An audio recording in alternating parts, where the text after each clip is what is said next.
മാത്രമല്ല. ശ്രീ രാമകൃഷ്ണനാണ് തൃശ്ശൂരിൽ നിന്നും. ശ്രീ രാമകൃഷ്ണൻ, താങ്കൾക്ക് എന്ത് തോന്നുന്നു? ഈ ടെലഗ്രാം ആപ്പ് നിയന്ത്രിച്ചതുകൊണ്ട് ഇനി മറ്റ് ആപ്പുകളിലൂടെയൊന്നും ഈ ആളുകൾ ക്വസ്റ്റ്യൻ അയക്കില്ല എന്ന് എങ്ങനെ കണ്ടെത്താനാവും? കണ്ടെത്തുക എന്ന് പറയുന്നത് ഇന്നത്തെ കാലഘട്ടത്തിൽ വളരെ ബുദ്ധിമുട്ടുള്ള കാര്യം തന്നെയാണ്. കാരണം നമ്മൾ ഗവൺമെന്റ് ചിന്തിക്കുന്നേക്കാൾ വലുതായിട്ടാണ് ആളുകൾ ചിന്തിക്കുന്നത്. ഇതിന്റെ ഒരു വിതരണം, അതുപോലെ ഈ ഇതൊക്കെ പ്രിന്റിങ് ചെയ്യുന്ന സ്ഥലങ്ങൾ, അതുപോലെ ഇതിന്റെ ഒരു ഗതാഗതമൊക്കെ ഉണ്ടാവുമല്ലോ, ആ സ്ഥലങ്ങളിലൊക്കെ തന്നെ വളരെ വലിയൊരു ട്രാക്കിങ് ഇതിന് ആവശ്യമാണ്. ഇത് എത്രത്തോളം ഇത് നമ്മളെ നാട്ടിൽ ഇത് നടക്കുന്നുണ്ട് എന്ന് ചോദിച്ചു കഴിഞ്ഞാൽ ഒരുപക്ഷെ അത് വളരെ കുറവാണ്. ഇപ്പൊ ഒരു നീറ്റ് പോലുള്ള ഒരു ദേശീയ തലത്തിൽ അറിയപ്പെടുന്ന ഒരു പരീക്ഷകളുടെ വിശ്വാസ്യത സംരക്ഷിക്കുന്നത് രാജ്യത്തിന്റെ ഭാവിയുമായി നേരിട്ടൊരു ബന്ധപ്പെട്ട വിഷയമാണ്. ഈ വളരെയധികം ഒരുപാട് കുട്ടികൾ അവരുടെ സ്വപ്നങ്ങളെ, ഒരു വർഷത്തെ 2 വർഷത്തെ ഒക്കെ സ്വപ്നങ്ങളെയാണ് ഒറ്റ നിമിഷം കൊണ്ട് ഇല്ലാതായത്. ആ ഒരു കാര്യത്തിൽ ഗവൺമെന്റ് ഒരു ചോർച്ച കണ്ടെത്തിയപ്പോൾ ആ പരീക്ഷ തന്നെ ക്യാൻസൽ ചെയ്തത് വളരെ നല്ല കാര്യമായിട്ടാണ് എനിക്ക് തോന്നുന്നത്. വ്യക്തിപരമായിട്ട് എനിക്ക് തോന്നുന്നു. കാരണം എന്റെയും മകള് ഒരു പരീക്ഷ എഴുതിയ ഒരു വ്യക്തിയാണ്. അതുകൊണ്ട് കാരണം അനർഹരായ ഒരാളും ആ ഒരു കാറ്റഗറിയിലോട്ട് ജയിച്ചു വരാൻ സാധിക്കാത്ത വിധത്തിൽ ഈ ഒരു പ്രവർത്തനം കൊണ്ട്, ഗവൺമെന്റിന്റെ പ്രവൃത്തി കൊണ്ട് ഉണ്ടായിട്ടുണ്ട്. ഒരു ചോർച്ച ഉണ്ടായതിനു ശേഷം അതിനെക്കുറിച്ച് ഗവൺമെന്റ് തന്നെ ഒരുപാട് അന്വേഷണങ്ങൾ നടത്തി എന്നതുകൊണ്ട് മാത്രം കാര്യമില്ല. ആ കുറ്റക്കാർക്കെതിരെ പോക്സോ പോലുള്ള കേസുകൾ എടുക്കണം. കാരണം ഇത് കുട്ടികളുമായി ബന്ധപ്പെട്ട കാര്യമാണ്. ഇവിടെ ചെറിയ ചെറിയ കേസുകളൊക്കെ എടുത്ത് കുറച്ചു കാലം കഴിഞ്ഞാൽ ഇതിന്റെ ഒരു ടൈം കഴിഞ്ഞ് നിങ്ങൾ മീഡിയകളും മറക്കും, നമ്മൾ ജനങ്ങളും മറക്കും. പിന്നെ അടുത്ത വർഷം നീറ്റ് ആകുമ്പോഴാണ് ആളുകൾ അതിനെക്കുറിച്ച് ശ്രദ്ധിക്കുള്ളൂ. കഴിഞ്ഞ വർഷം ഉണ്ടായല്ലോ, അല്ലെങ്കിൽ അതിന് മുമ്പത്തെ വർഷം ഉണ്ടായല്ലോ എന്നൊക്കെ ചിന്തിച്ചുകൊണ്ട് ഇരിക്കുകയുള്ളൂ. പക്ഷെ അങ്ങനെയല്ല വേണ്ടത്. ഇതൊരു പോക്സോ കേസ് പോലുള്ള കേസുകൾ എടുത്തുകൊണ്ട് ഈ കുറ്റക്കാർക്കെതിരെ കർശനമായ നടപടി സ്വീകരിക്കണം. ഇത് കുട്ടികളുടെ 10-22 ലക്ഷം കുട്ടികളുടെ ഒരു കാര്യമാണ്. അപ്പൊ അതുകൊണ്ട് ഗവൺമെന്റ് അടുത്ത കാലഘട്ടത്തിലെങ്കിലും അത്തരത്തിൽ ചെയ്യും എന്നുള്ള കാര്യത്തിൽ ഞാൻ വിശ്വസിക്കുകയാണ്. എനിക്ക് അതോടൊപ്പം തന്നെ ഈ കുട്ടികളോട് പറയാനുള്ള ഒരു വളരെ ഒരു വിലപ്പെട്ട ഒരു സന്ദേശമായിട്ട് എനിക്ക് തോന്നുന്നു. എന്റെ മകളോടും ഞാൻ പറഞ്ഞിട്ടുള്ള ഒരു കാര്യമാണ്. നിങ്ങളുടെ കഠിനാധ്വാനം, സ്വപ്നങ്ങളും ഒരു വീഴ്ചയുടെ പേരിൽ തകരാൻ ഒരിക്കലും അനുവദിക്കരുത്.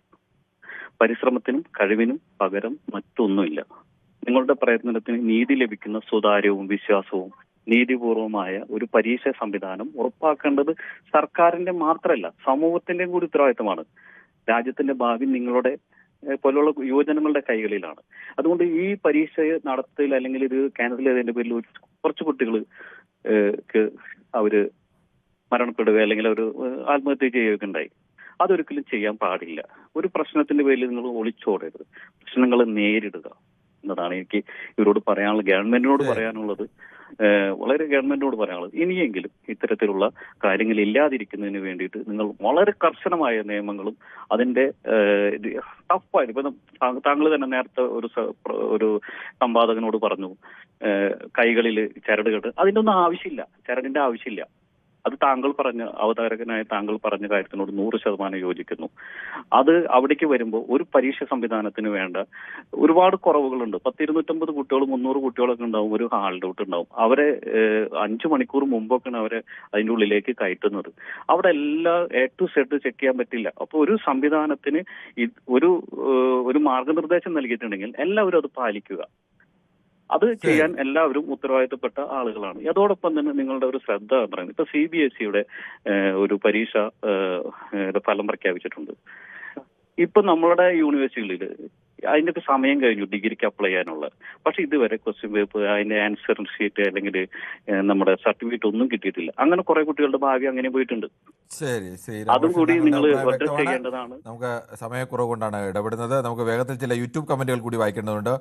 മിസ്റ്റർ XR എന്ന് പറയുന്നത് മെയ് 3 കഴിഞ്ഞ് 12 ദിവസം കഴിഞ്ഞ് ലീക്ക് കണ്ടുപിടിച്ചത്. അപ്പോഴേക്കും പഠിക്കുന്ന മൊമെൻറ്റം പോയി. നീറ്റ് ഡേറ്റ് 36 ദിവസം തന്നു. അറൗണ്ട് 560 കിട്ടിയ ആൾ ആണ് ഞാൻ. ഞാൻ. ബട്ട് ഇന്നത്തെ മൊമെൻറ്റം പോയി വീണ്ടും മോക്ക് ടെസ്റ്റ് എഴുതിയപ്പോൾ 400 എനിക്ക് കിട്ടുന്നതെന്നൊക്കെ പറയുന്നത്. അങ്ങനെയുള്ള ഒരുപാട് കുട്ടികളുണ്ട്. മിസ്റ്റർ XR എന്ന് പറയുന്ന കുട്ടിയുടെ പേരെന്താണെന്ന് എനിക്കറിയില്ല. നിങ്ങളെന്തായാലും അങ്ങനെ നമ്മുടെ ജീവിതത്തിൽ ഇങ്ങനെ പല തിരിച്ചടികളും ഉണ്ടാവും. നമുക്ക് എപ്പോഴും എല്ലാ കാര്യവും സ്മൂത്തായി നടക്കണമെന്നില്ല.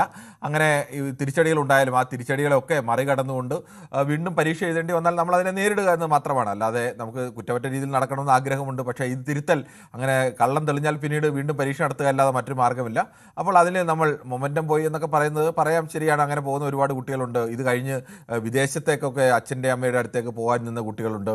ഇത് കഴിഞ്ഞ് വലിയ ചികിത്സയൊക്കെ വേണ്ടവർക്ക് ആ ചികിത്സയ്ക്ക് കയറാൻ നിന്ന കുട്ടികളുണ്ട്.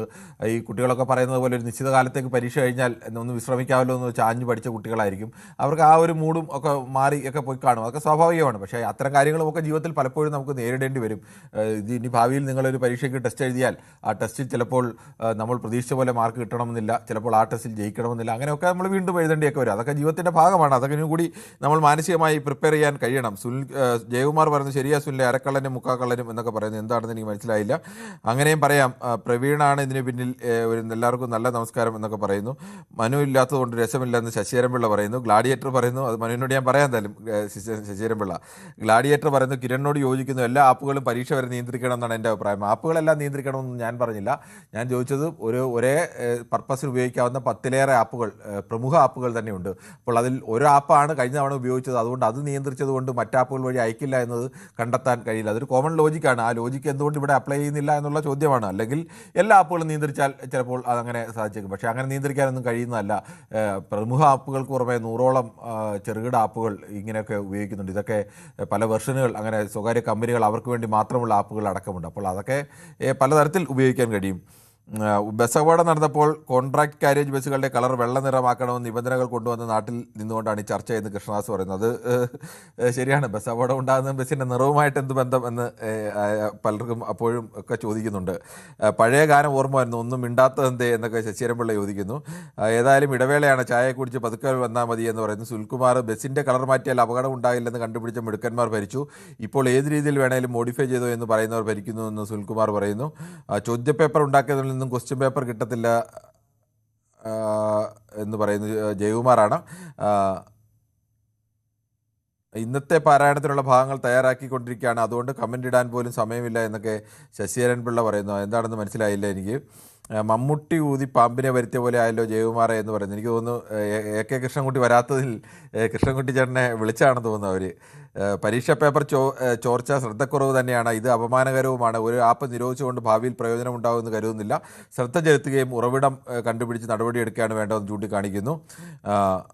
അങ്ങനെയൊക്കെ ഈ കുറേയേറെ കമ്പനികൾ ഡോക്ടർ ആവാൻ പോകുന്ന കുട്ടികൾ ഇതെല്ലാം മനസ്സിലാക്കാൻ പോകുന്നത് പട്ടാള റിക്രൂട്ടറായിക്ക് പോകുന്നവരും അത് മനസ്സിലാക്കിയാണ് പോകുന്നത്. നമ്മൾ കുട്ടികളെ കുറച്ച് കാണേണ്ട കാര്യമില്ലെന്ന് ഗ്ലാഡിയേറ്റർ പറഞ്ഞു. അത് ശരിയാണ്. താങ്കൾ പറഞ്ഞ ആ അഭിപ്രായത്തോട് ഞാൻ യോജിക്കുന്നു ശ്രീ ഗ്ലാഡിയേറ്റർ. ഇവിടെ ഒരു നിയമം അങ്ങനെ വെച്ചിട്ടുണ്ടെങ്കിൽ അത് ഏതെങ്കിലും തരത്തിൽ അങ്ങനെ ഒരു ആളുകൾക്ക് പ്രയാസം ഉണ്ടാകേണ്ട ഒരു നിയമമല്ല. അത് പാലിക്കുന്നതിന് പ്രത്യേകിച്ച് വലിയ തടസ്സമൊന്നും ഉണ്ടാവേണ്ട കാര്യമില്ല. എന്തായാലും അത്തരം കുറേയേറെ കമ്പനികൾ കൂടിയുണ്ട്. നമുക്കൊരു ചെറിയ ശ്രീ കൃഷ്ണൻകുട്ടി പണിമലയൊക്കെ കാത്തു നിൽക്കുന്നുണ്ട്. പക്ഷേ നമുക്കൊരു ചെറിയ ഇടവേളയിലേക്ക് പോകേണ്ടതുണ്ട്. വളരെ വേഗത്തിൽ തന്നെ മടങ്ങി വരാം. കൂടുതൽ വാർത്തകൾക്ക് News 18 Keralam YouTube channel subscribe ചെയ്യുക.